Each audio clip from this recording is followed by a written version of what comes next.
Boa tarde, doutora. Boa tarde, pessoal. Tudo bem? Meu nome é Frederico Vicentino Elias e hoje eu venho aqui junto com os meus amigos Felipe Gonçalves Pereira Silva, Heloísa Franchini Elias, Ana Laura Bertoni e Isabela Naime Vicentino do Nascimento, números 33, 31, 41, 3 e 47, falar um pouco sobre a remissão e todas as suas características e fatores importantes que a gente reuniu nesse trabalho. Então, qual seria o conceito de remissão? A gente pode falar que a remissão é o perdão de uma dívida, que ela constitui um direito exclusivo do credor de exonerar o devedor. Ela consta entre os artigos 385 a 388 do Código Civil. Então, portanto, a remissão ela constitui um negócio jurídico bilateral que ressalta seu caráter de forma de pagamento indireto, uma vez que ele deve ser aceito pelo sujeito passivo obrigacional. Também, a remissão não pode ocorrer prejuízos a terceiros, que é uma valorização da boa-fé. Bom dia, bom dia a todos. Hoje eu vim falar sobre a natureza jurídica da remissão. No conceito jurídico, a remissão se refere ao ato de perdoar ou extinguir ou uma dívida ou uma penalidade. A natureza jurídica da remissão pode variar dependendo do contexto em que ela será aplicada. No direito penal, a remissão pode ser de uma forma de perdão concedido ao réu, geralmente vinculado ao cumprimento de condições estabelecidas pela lei. É uma medida que busca a ressocialização do infrator, a reintegração social, podendo levar à extinção da pena. Já no direito civil, em questões relacionadas a dívidas, a remissão se configura como uma forma de perdão da obrigação de pagamento, o que extingue a dívida. Essa remissão pode ocorrer de acordo entre as partes ou por uma disposição legal. Em ambos os casos, a remissão resulta na extinção ou na modificação de uma obrigação, refletindo uma vontade de perdoar ou facilitar a reintegração social ou econômica. De acordo com Flávio Tartucci, a remissão é um instituto jurídico que se refere ao perdão total ou parcial de uma dívida concedido pelo credor ao devedor. Em termos de natureza jurídica, a remissão pode ser entendida como um ato jurídico unilateral, em que o credor decide perdoar ou não perdoar a obrigação do devedor, e tem efeitos liberatórios. Isto é, a dívida é considerada extinta e o devedor não precisa mais pagar o valor devido. A remissão pode ocorrer por meio de documento formal ou por uma declaração verbal, desde que fique claro o desejo do credor de perdoar a dívida. Como já foi falado anteriormente, a remissão é o perdão de uma dívida, ou seja, é quando o credor perdoa o devedor diante de uma prestação. É um direito exclusivo dele de exonerar o devedor. Sendo assim, existem duas espécies de remissão: a remissão quanto ao objeto e a remissão quanto à forma. A remissão em relação ao objeto pode ser total ou parcial. A remissão total é quando o credor perdoa a dívida em sua totalidade, ou seja, se A deve 2 milhões de reais para B e B realiza a remissão total da dívida, significa que A já não deve mais nada para B. Já na remissão parcial é quando o credor perdoa uma parte da dívida, ou seja, se A deve 4 milhões para B e B deseja perdoar somente 2 milhões dessa dívida, então A continua devendo os outros 2 milhões para B. Ele perdoou parte dessa dívida. Agora, em relação à remissão quanto à sua forma, pode ocorrer de três maneiras: a expressa, a tácita e a presumida. Na remissão expressa, é aquela firmada de modo verbal, de maneira escrita, em que o devedor ele faz por meio de algum documento ou algum contrato, expressando verbalmente que ele está perdoando essa dívida do devedor. Já a remissão tácita é aquela em que depende de uma conduta do credor que faz inferir que ele já tenha perdoado essa dívida, como por exemplo, A está devendo 1 milhão de reais para B e realiza o pagamento de somente 500 mil dessa dívida. B então dá um recibo de 1 milhão de reais para A. Isso significa que tacitamente ele fez a remissão dessa dívida. Esse Esse recibo é a prova de que a remissão tácita foi realizada, porque A estava devendo R$ 1 milhão para B, só que pagou somente 500 mil. Com esse recibo que B realizou, afirmando que ele pagou em sua totalidade R$ 1 milhão, sendo que ele pagou somente 500 mil, significa que ele perdoou o restante da dívida faltante. A remissão presumida é aquela determinada na lei. E por fim, é importante a gente não confundir que o objeto empenhado, ou seja, aquele dado em penhor pelo credor, não é um tipo de remissão, ou seja, não pode ser considerado como um perdão de uma dívida, e sim como uma renúncia em relação à garantia. Como mencionado anteriormente pelos meus colegas, então o efeito da remissão por óbvio seria o adimplemento dessa relação jurídica obrigacional por um perdão dessa dívida do credor para com o devedor.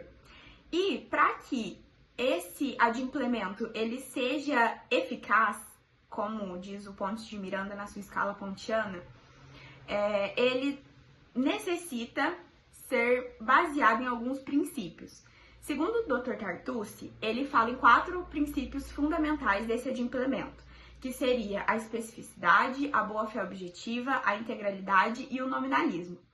Também o Dr. Bianco fala de 3 princípios norteadores fundamentais dessa relação jurídica obrigacional, que seria o princípio da socialidade, da eticidade e da operabilidade. A gente não pode se esquecer também do princípio da função social do contrato, para que essa relação jurídica, para que esse adimplemento, ele seja justo e também traga uma segurança jurídica, tanto para o credor no seu direito de escolha, quanto para o devedor no seu direito de adimplir essa obrigação para com o credor. Então, para que os dois tenham essa segurança jurídica, é necessário ser baseado nesses princípios mencionados. Agora eu vou falar um pouco dos artigos que dizem respeito à remissão do Código Civil. A gente começa pelo artigo 385. A remissão da dívida aceita pelo devedor extingue a obrigação, mas sem prejuízo de terceiro.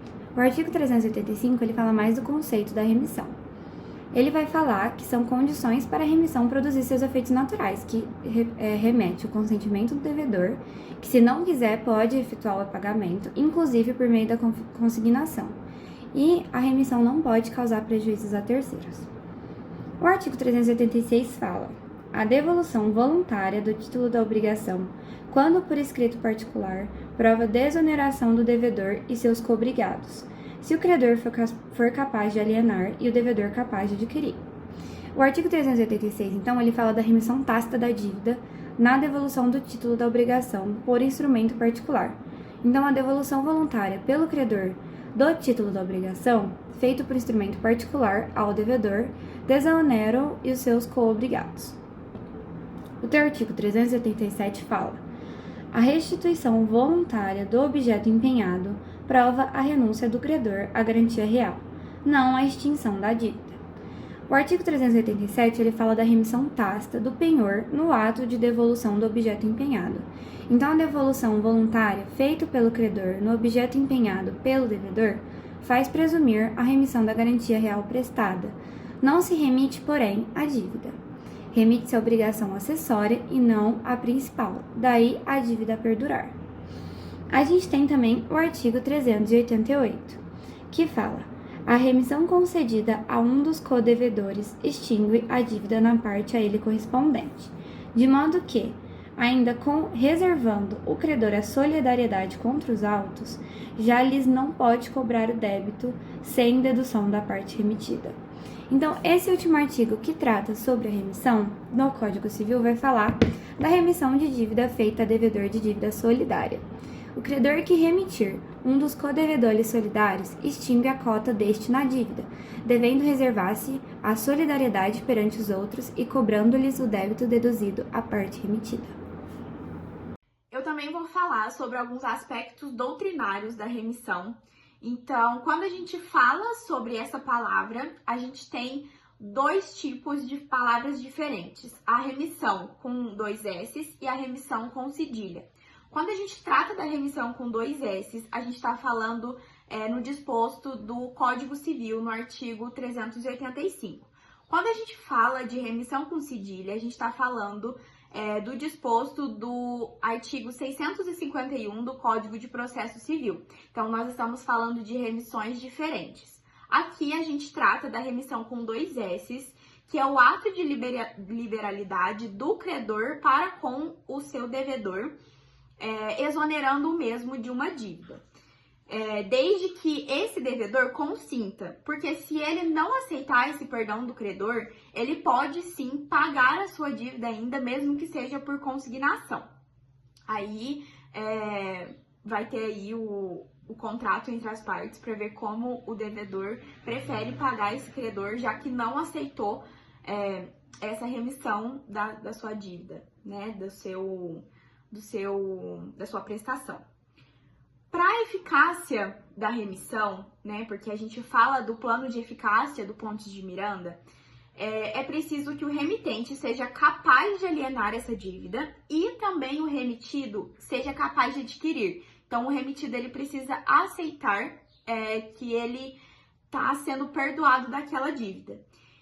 E caso o credor queira colocar uma outra pessoa para representá-lo, essa pessoa precisa ter poderes para poder perdoar essa dívida. Então, ela precisa de um mandato especial para poder redimir o devedor, perdão.